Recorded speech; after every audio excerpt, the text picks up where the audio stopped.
नमस्कार मित्रांनो. उद्या मैदान आहे, मोठं मैदान आहे. सगळे टॉपचे त्या ठिकाणी पळणार आहेत. पश्चिम महाराष्ट्रातील सगळे टॉपचे नंदी त्या ठिकाणी. मथुर आपल्याला दिसणार नाही आहे मित्रांनो पळताना. मथुर सगळ्या महाराष्ट्राला माहिती आहे, कालच पळाला. ज्या बैलाने संबंध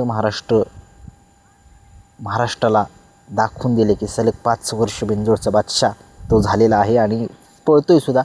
आणि तसेच घाटाचा राजासुद्धा त्याला म्हटलं जातं, 3 फेऱ्याचा बादशाह असा हा बिनजोडचा बादशाह, भारत केसरीचा मानकरी राहुल पाटील अडवली कल्याण यांचा मथुर उद्याच्या मैदानामध्ये पळताना दिसणार नाही आहे. खूप मोठे म्हणजे बातमी आहे की नाही पळणार म्हणून लाईव्ह लॉटमध्ये समजेल. अजित शेट यांचा चिक्या जो आहे तो सुद्धा उद्याच्या मैदानामध्ये आपल्याला दिसणार नाही. त्यालासुद्धा खूप सारे पब्लिक, त्याचे फॅन्स खूप मिस करत आहेत, कारण की तो सुद्धा एक चांगला नंदी आहे. सगळ्या महाराष्ट्राला माहिती आहे तो कशा पद्धतीचा त्याच्याकडे पोळ आहे. तो सुद्धा उद्याच्या मैदानामध्ये दिसणार नाही आपल्याला. पुसेगाव आणि पेडगावचा मानकरी सचिनसुद्धा उद्याच्या मैदानामध्ये आपल्याला दिसणार नाही आहे. आणि आबांचा पाखऱ्यासुद्धा उद्याच्या मैदानामध्ये पळताना दिसणार नाही आहे. ह्यासुद्धा नंदींना खूप सगळेजण फॅन्स मिस करत आहेत. तसेच आपल्याला पेडगावच्या मैदानाचा 1 नंबरचा मानकरी, ओपनच्या मैदानाचा विसापूरकरांचा कार्तिकसुद्धा उद्याच्या मैदानामध्ये आपल्याला पळताना दिसणार नाही आहे मित्रांनो. आणि त्यालासुद्धा खूप सारेजण मिस करत आहेत मित्रांनो. चला मग आता सुरुवात करूया. बकासूरचा पैरा फिक्स कोण असेल? फिक्स आता सगळ्यांना माहीत आहे. बघूया आता शेवटी. मला तर अंदाज मी टाकला आहे बरोबर, परंतु तो खरा होतो का नाही लाईव्ह लॉटमध्ये समजेल. घाणंदकरांचा जो आता सध्या महाराष्ट्राला माहिती आहे की तो काय पळतो, असा हा पप्या घाणंदकरांचा म्हणजे सागर शेटकट्टे पॉवर प्लस कराड यांचा जो आहे तो नंदी काय पळतो, कशा पद्धतीनं पळतो, बाब्याकडे काय स्पीड आहे, 4ही खांदी पळतो. आणि त्याचं स्पीड सगळ्यांना माहीत आहे कशा पद्धतीनं पळतो. ज्या वेळेस बकासूरवरती म्हणजे थोडंसं गाडी बांधली जाते त्यावेळेस तो कमाल करतोच. कशा पद्धतीनं कमाल करतो हे सगळ्यांना माहीत आहे. हे काय माशी काय माझ्या मागे उठले का वेळच सगळ्या माशी. बघूया उद्याच्या मैदानामध्ये बकासूर कशा पद्धतीनं कामगिरी करतो आहे, कारण की सगळ्यांना माहीत आहे की बकासूर काय पळतो. आणि अलीकडे त्याचा फॉर्म जो आहे तो गेलेला, आणि त्या फॉर्ममधून त्याला वापस येण्यासाठी त्याने काय केलं सगळे महाराष्ट्रानं बघितलं, अख्ख्या महाराष्ट्रानं बघितले. पब्लिकनं पळून 1 नंबर करणे म्हणजे सोपी गोष्ट नाही मित्रांनो.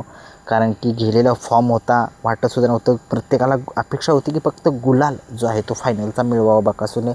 परंतु मित्रांनो शेवटी या बैलगाडा शहर क्षेत्रामध्ये ज्या नंदीकडे कमालीचं नाव आहे, कमालीचा म्हणजे त्याच्या नावावरती नाव आहे, कमालीचं नाव आहे हिंद केसरी बकासूर, 12 हिंद केसरी, 12 हिंद केसरी असा हा बकासूर उद्याच्या मैदानामध्ये सज्ज आहे. आणि उद्या घाणंदकरांच्या बाब्यासोबत पळताना दिसणार आहे अशी माहिती मिळते मित्रांनो.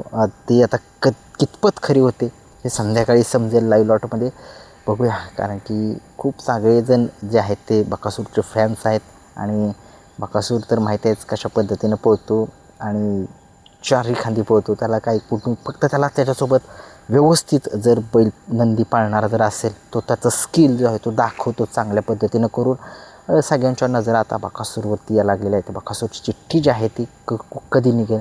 आता लाईव्ह लॉट कोणत्या चॅनलवरती दिसतील? लाईव्ह लॉट जी आहे ती महाराष्ट्राची संस्कृती किंवा महाराष्ट्राची परंपरा या चॅनलवरती गणेश तांबे सर आहेत त्यांचा चॅनल आहे, त्या चॅनलवरती किंवा P3 लाईव्ह या चॅनलवरती, दोन्हीपैकी एका चॅनलवरती लाईव्ह लॉट जे आहे ते आपल्याला दिसतील थोडंसं. आणि बघूया महाराष्ट्र अख्खा एक उत्सुकला आहे की बकासूरचा पैरा कोण आहे, बकासूरची चिठ्ठी कुठं निघेल, बकासूर कशा म्हणजे पैरा कोण निघेल. मी तर अंदाज तुम्हाला सांगितला आहे, कितपत खरा होतं याच्याकडे लक्ष आता सगळ्यांचं लागले. आणि जर कोणाला जर पैरे जर तुम्हाला जर बघायचे असतील की बाबांनो उद्याच्या मैदानाचे पैरे जे आहेत ते आपला जुना चॅनल सगळ्यांना माहीत आहे, किरण शिरतोडे ब्लॉग्स हा माझा जुना चॅनल आहे.